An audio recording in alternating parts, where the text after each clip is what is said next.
What's going on, guys? Mr. Tecumseh here. And this is a Briggs and Stratton I'm messing with. And it is a 1989 built in October 11th. Your typical 13 cubic inch. What's interesting about this one is it's a gear reduction 6-to-1. Every 6 times this turns, that turns once. It came off of a dethatcher machine. Picked this engine up about either 2 or 3 years ago, and I'm just getting around to it now. Because it has that gear reduction, it makes it a more valuable engine because it's harder to come by with the gear reduction. My 1941 Briggs and Stratton Model I is a gear reduction. Now, since it's an 88, it's got magnetron, so I'm sure it probably has spark, and even if it didn't, good old magnetron coil will be able to swap right on. I have the sticker that's missing that belongs here that tells you what's choke and what's fast. There is no gas in it, so that's a good sign. I might be able to just throw some gas in it and get it started. We'll see.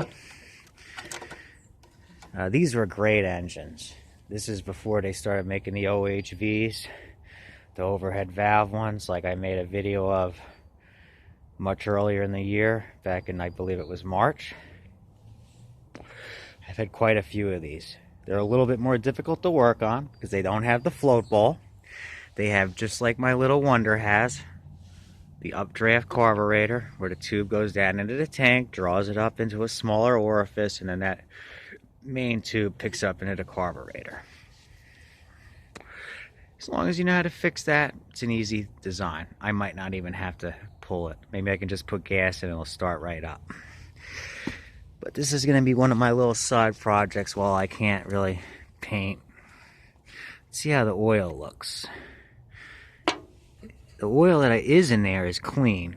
It's like brand new, but it does need to be added. You always want to add the oil until it's just about ready to overflow.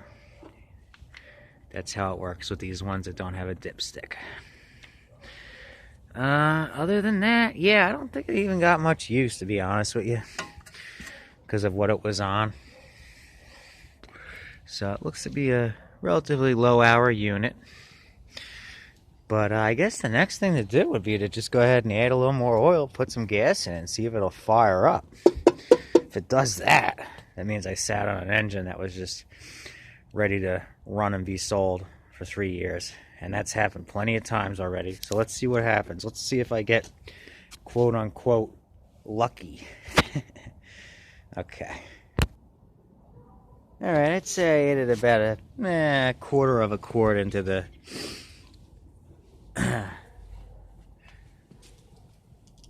cylinder. I'm going to check real quick just to see how the oil is doing on this. I guess that's the oil level one.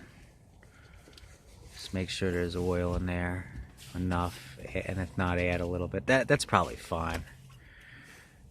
And I'm not even sure what type that takes, but I'm sure a 10W30 or a 530 will be fine. And then we're going to put some gas in this and see if it actually starts right up.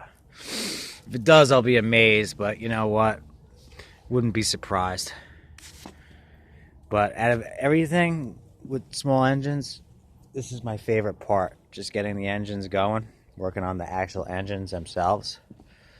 I could do this part all day long. It's my favorite part of it. Now, I can't remember for sure, but I think this did have old gas in it, and I drained it. If that's the case, it probably won't start, but I can't remember for sure, so let's try it and see.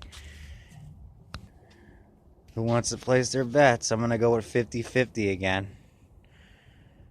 Alright, I'm going to try it without starting fluid first. Put it in choke.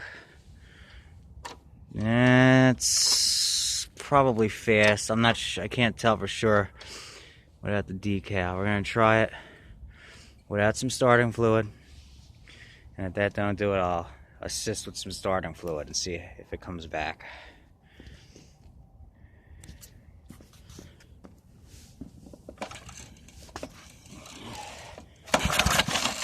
Definitely got good compression.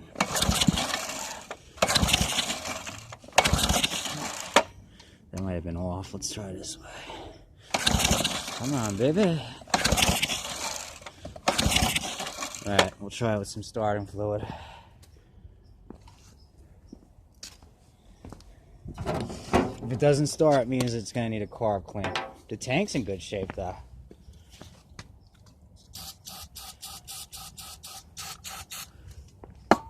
Probably put a little too much of that stuff down in there, huh? Alright, let's try it again.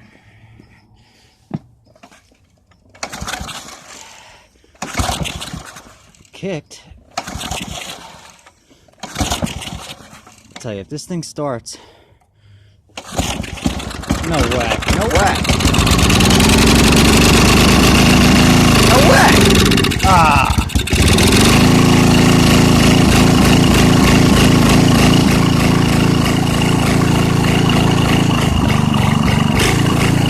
It's running. Sat on this thing 3 years and it's running. Unbelievable.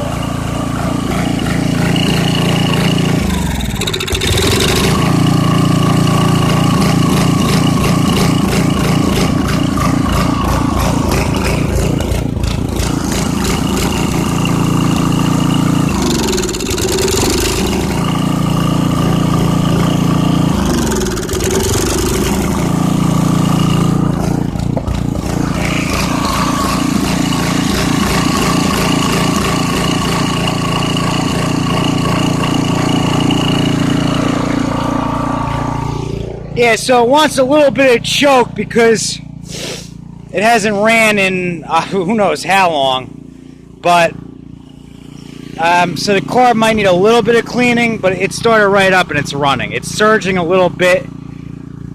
If you take it off choke all the way, it wants to die, which means the jet is probably slightly obstructed. I can probably shoot carb clean right through the main jet and clear it out, and it'll run fine. I can not believe that I sat on that engine 3 years and it started right up. How many more engines do I have that are going to do the same thing? It's unbelievable. I was expecting the thing was going to at least need a carb cleaning. But that's a testament to these old Briggs. You know, it's just amazing the way they used to build them back then. They come right back to life. It's running perfect.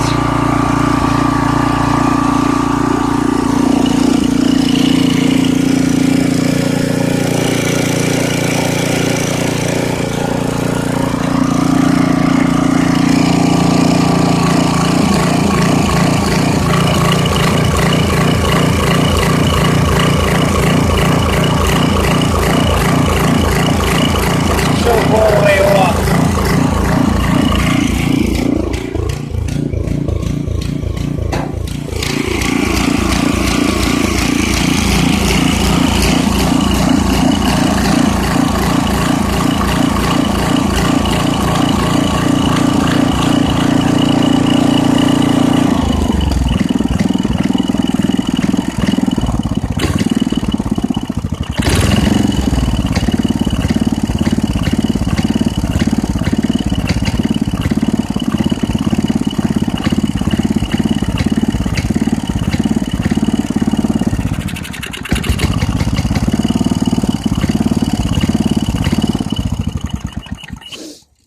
Okay, so it sounds like it's running a little bit slower than it should be.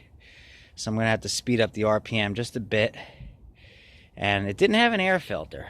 Maybe when I put an air filter in there and then close the lid, it'll actually run without the choke, needing choke. But if not, there's a main jet right behind here. You pull out and then you just shoot carb cleaner through there. And that should hopefully clear out any gum that's in there. But yeah, it came right back to life. I can't believe it. The thing sat on the guy's property on a Thatcher. I pulled it off of it. I put it in my little storage bin.